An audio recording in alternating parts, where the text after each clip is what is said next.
కూల్చివేతలు hot topic గా మారాయి. ఎఫ్టీఎల్ బఫర్ జోన్స్ పరిధిలో ఉన్న అక్రమ నిర్మాణాలు కూల్చేస్తోంది హైడ్రా. దీంతో ఎప్పుడు తమ ఇల్లు కూల్చేస్తారని బిక్కుబిక్కుమంటూ గడపాల్సిన పరిస్థితుల్లో బాధితులున్నారు. ఎలాంటి నోటీసులు లేకుండా కూల్చివేతలు కొనసాగిస్తారంటూ బాధితులు ఆరోపిస్తున్నారు. ఒక్కసారిగా వాటర్ రాలేదు మా కాలనీకి.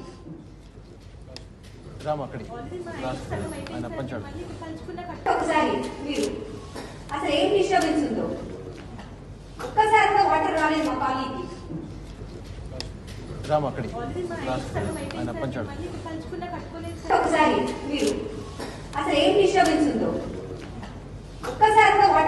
కాలనీకి. మా పాదాభివందనాలు. మా గోడు వినడానికి ఎవరు రెడీగా లేకపోయినా మీరు అందరూ ఇక్కడికి వచ్చి మేము వెయిట్ చేసినందుకు మాకు చాలా ఈ టైం ఇచ్చినందుకు చాలా థ్యాంక్ యూ అండి. డెవలప్మెంట్ అంటే చిన్న నుంచి పైకి ఎదగడం. మా నాన్నగారు ఆర్టీసీలో కండక్టర్ అండి. మా మామయ్య గారు రైల్వేలో చిన్న జాబ్ చేసుకుని మమ్మల్ని ఇంత చదివించి ఇప్పుడు ఈ పొజిషన్లో ఉన్నాం సార్. మేము ఇప్పుడు ఇక్కడ నుంచి పైకి ఎదగాలనుకుంటారు కానీ పైనుంచి కిందకి తోస్తారని ఎవరు అనుకోలేదు సార్. ఇప్పుడు పైనుంచి కిందకి తోస్తున్నట్టే ఉంది సార్. ఇది డెవలప్మెంట్ కాదు సార్. కింద నుంచి పైకి డెవలప్మెంట్ సార్. పైనుంచి కిందకి తోస్తే ఇది డెవలప్మెంట్ కాదు సార్. ఇంత తెలంగాణ భవన్కు హైడ్రా బాధిత కుటుంబాలు తరలి వచ్చాయి. మాజీ మంత్రి హరీష్ రావును కలిసి తమ గోడు వెళ్లబోసుకున్నారు. ఎప్పుడు కూలుస్తారో నిద్ర కూడా పోకుండా బిక్కుబిక్కుమంటూ గడుపుతున్నామని కన్నీటి పర్యంతమయ్యారు. బాధితుల గోడు విన్న హరీష్ రావు కూడా కన్నీరు పెట్టుకున్నారు.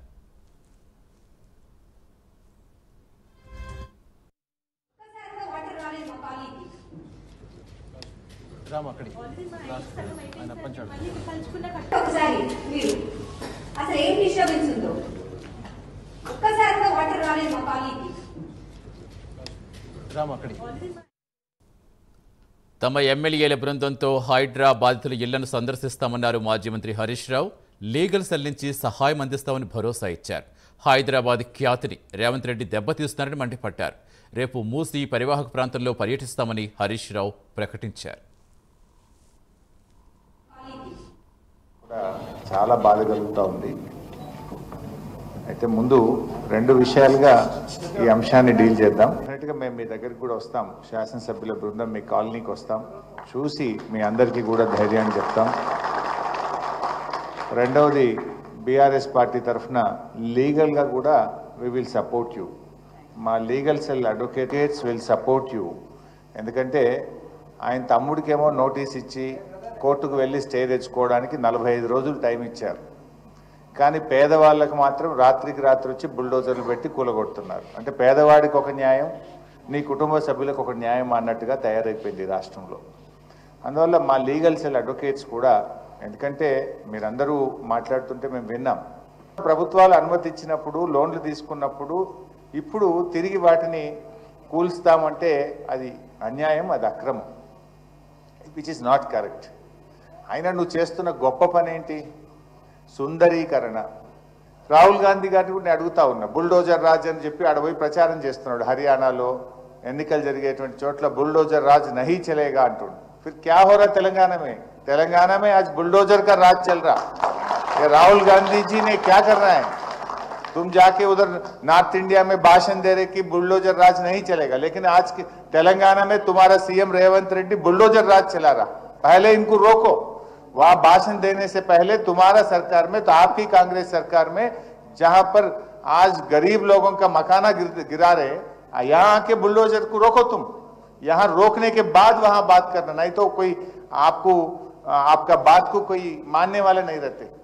आई डिमांड रेवंत रेड्डी, దయచేసి మీరు అఖిలపక్షం పిలవండి. అన్ని రాజకీయ పార్టీలను పిలిచి మాట్లాడిన తర్వాతనే మూసీ మీద ముందుకు పోవాలని చెప్పి నేను రేవంత్ రెడ్డి గారి ప్రభుత్వాన్ని డిమాండ్ చేస్తా ఉన్నా. రాష్ట్రంలో అందరి ఒపీనియన్స్ తీసుకో. డెవలప్మెంట్ చేయడానికి ఇంకా చాలా ఇష్యూస్ ఉన్నాయి మనకు చేయడానికి.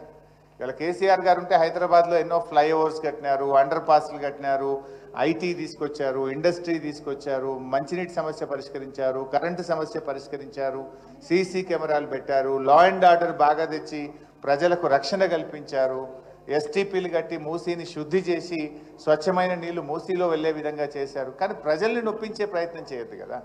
అభివృద్ధి అనేటువంటిది పేద ప్రజల కన్నీళ్ళ మీద అభివృద్ధి జరగకూడదు. అభివృద్ధి అనేది ప్రజలకు మేలు చేసే విధంగా ఉండాలి, పేదలకు సహాయం చేసే విధంగా ఉండాలి. కానీ ఐ డిమాండ్ రేవంత్ రెడ్డి, దయచేసి మీరు అఖిలపక్షం పిలవండి. అన్ని రాజకీయ పార్టీలను పిలిచి మాట్లాడిన తర్వాతనే మూసీ మీద ముందుకు పోవాలని చెప్పి నేను